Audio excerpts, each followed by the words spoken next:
السلام علیکم۔ گناہ گار ہونے کا مطلب یہ نہیں آپ اب اللہ سے دعا نہیں مانگ سکتے۔ ہم اکثر سوچتے ہیں ہم بہت گناہ گار ہیں، اس لیے ہمیں اللہ سے دعا نہیں مانگنی چاہیے، کیونکہ ہم اس قابل نہیں اللہ سے کچھ بھی مانگ سکیں۔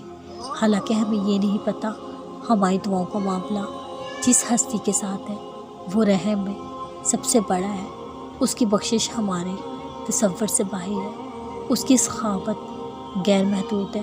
آپ جتنی دفعہ اللہ سے خیر اور توبہ طلب کریں گے، اللہ اتنی ہی دفعہ آپ کو معاف کر دے گا۔ آپ جتنا زیادہ اللہ سے مانگیں گے، اللہ اتنا ہی زیادہ آپ سے راضی ہوگا۔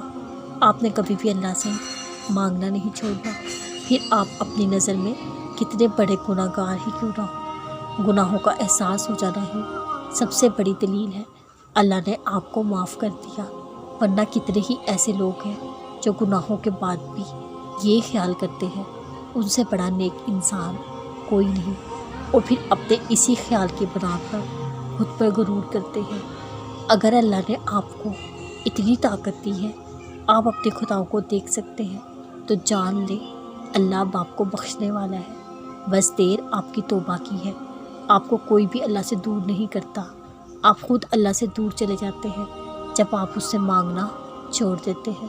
کبھی بھی اللہ سے تعلق منقطع نہیں کرتے، کبھی بھی اللہ سے مانگنے میں شرم محسوس نہیں کرتے۔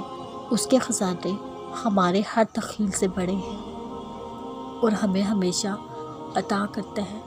ہماری توبہ ہمیشہ ہمارے گناہوں پر بھاری ہوتی ہے۔ جب گناہوں کو اور توبہ کو انصاف کے ترازو میں تولا جاتا ہے، توبہ کا پلڑا ہمیشہ بھاری ہوتا ہے۔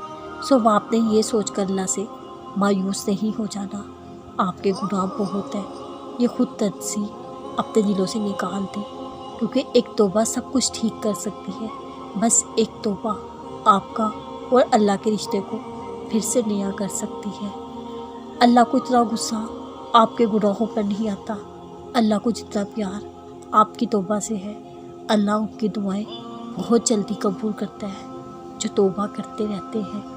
اگر آپ کو اب بھی اس حوالے سے کوئی شک ہے تو قرآن میں اللہ کے کیے گئے عہد کو یاد کریں۔